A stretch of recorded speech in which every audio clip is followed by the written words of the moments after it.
तो बस again guys most हो गया आपके अपने YouTube channel the engineer sir आज की वीडियो में कंप्लीटली उस टॉपिक्स पे डिस्कस करना जिससे कि स्टूडेंट्स पूछ रहे हैं सर आंसर की कब आएगी, आंसर की में हमारे मार्क्स को कैसे देखना होता है एंड आंसर की में जितने मार्क्स आते हैं क्या उतने ही मार्क्स हमारे रिजल्ट में आते हैं। तो सारे टॉपिक्स को डिस्कस करेंगे और मैं अपना भी बताऊंगा कि क्या जब मैंने एग्जाम दिया था तो उसमें जो हमारे मार्क्स आए थे क्या है वो डिफरेंट थे या वैसे ही थे। तो चलिए डिस्कस करते हैं इसी टॉपिक। देखिए डियर आंसर की जो है आपकी 13 से 15 तक के बीच में आने वाली है। जब मैं वीडियो शूट कर रहा हूँ तो अभी तो आंसर की नहीं आएगी, लेकिन जब आ जाएगी तो मैं इन्फॉर्म कर दूंगा। लेकिन डियर ये बात समझिए, आंसर की मान लीजिए आपकी आ गई। अब आंसर की होता क्या, बेसिकली आपने क्वेश्चंस जो अटेम्प्ट किए थे एग्जाम में उसमें मान लीजिए क्वेश्चंस अटेम्प्ट किया, उसमें क्या आपने ऑप्शन सी लगाया, मतलब 1 2 3 4 5 मतलब A B C option A B C D option होते। तो आपने मान लीजिए कोई क्वेश्चन था उसका ऑप्शन सी दिया, लेकिन उसका ऑप्शन क्या है वास्तव में बी था या सी था, मान लीजिए सी था। तो दोनों का आंसर मैच करेगा, दोनों का आंसर मैच करेगा तो आपका एक आंसर सही हो जाएगा। हालांकि वो जब आप आंसर की देखेंगे तो उसमें green green green green strip बन जाती है, मतलब आपका ऑप्शन सही रहेगा, आपका ऑप्शन बगल में दिखेगा एंड जो ऑप्शनली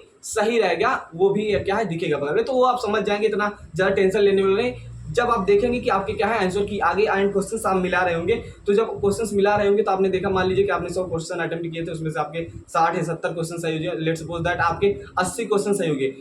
मान लीजिए आपके 80 क्वेश्चन सही होते हैं तो उसमें क्या है आपका 320 मार्क्स बन रहा है। लेकिन ये जब आपका रिजल्ट आएगा ना, जब आपका रिजल्ट आएगा तो होगा क्या, बेसिकली वो अंतर रहेगा उसमें।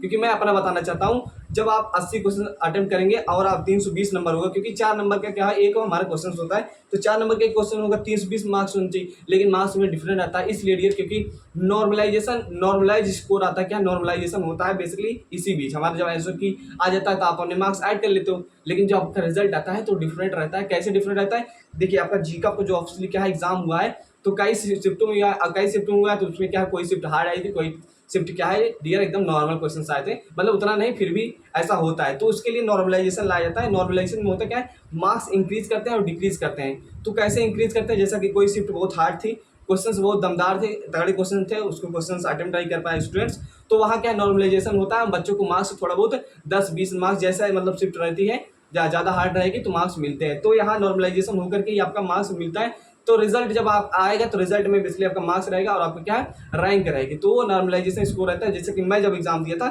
तो मेरे लगभग उस समय क्या नेगेटिव मार्किंग थी, तो मैं लगभग मैंने क्या 87 क्वेश्चन अटेम्प्ट किए थे, जिसमें 83 क्वेश्चन सही थे, 81 क्वेश्चन सही 83 क्वेश्चन सही थे। और उसमें क्या हमारा और आपको ये भी बता देना चाहता हूँ, होता क्या है बेसिकली जो रियलिटी है, जैसे कि एक क्वेश्चन आपने मान लीजिए कोई क्वेश्चन किया उसका ऑप्शन सी सही है और एक्चुअल में वो सी ही सही है, लेकिन जीकअप द्वारा क्या है कुछ क्वेश्चंस यार गलत शो करते हैं, मतलब जैसा कि आप सॉल्व करोगे तो एक्चुअल में उसका आंसर सी ही आएगा, कोई ऑप्शन रहेगा। लेकिन कभी कभी क्या है जो हमारा आयोग है उसके द्वारा भी गलत आंसर की जारी की जाती है 1-2 क्वेश्चन में, तो उसमें आप क्लेम कर सकते हैं। तो मैं चीज़ें बताऊंगा। तो ऐसे में क्या है मेरे लगभग क्या 81 क्वेश्चन, क्या ये लगभग 81 क्वेश्चन सही थे, जिसमें मतलब 324 ऐसे कुछ मार्क्स, 324 ही होगा शायद, तो ऐसे मार्क्स बन रहे थे। तो लगभग मेरे 321 मार्क्स आए थे।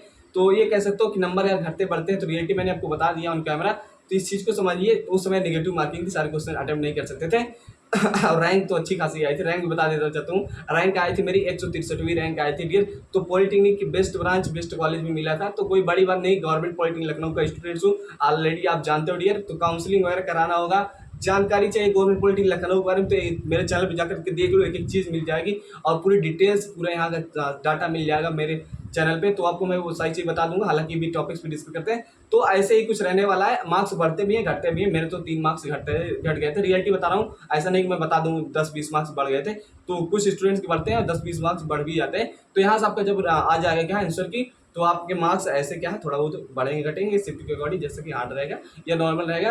तो आई होप आपको समझ में आ गया होगा। अब इसके मुद्दे की बात करते हैं। जब आपका रिजल्ट आएगा उसके बाद क्या आपको काउंसलिंग कराना पड़ेगा, और काउंसलिंग सबसे अच्छा प्रोसेस होता है, सबसे स्ट्रेटेजिक तरीके से आपको काउंसलिंग करनी पड़ेगी, तभी जाकर के आपको बेस्ट कॉलेज मिलेगा। मैं अपना बता देना चाहता हूँ, गवर्नमेंट पॉलिटेक्निक लखनऊ के स्टूडेंट्स हूँ, तो उसमें क्या है अभी इसके पहले क्या है 1 साल पहले भी मैंने कई स्टूडेंट्स को अच्छा कॉलेज दिलाया था, इवन गाजियाबाद भी कॉलेज मिला था। तो काउंसलिंग का एक प्रोसेस होता है, जैसे कि काउंसलिंग के बारे में जानकारी होनी चाहिए, क्योंकि कितने कॉलेज हैं, कौन कॉलेज गवर्नमेंट है, कौन है एडेड है, किस कॉलेज में 1 शिफ्ट चलती है 2 शिफ्ट चलती है, क्या फीस है, सारी डिटेल्स यार मालूम होनी चाहिए। जिस बंदे को इस चीज़ को मालूम रहता है वही अच्छे से काउंसलिंग कर पाता है और वही गवर्नमेंट कॉलेज पा पाता है।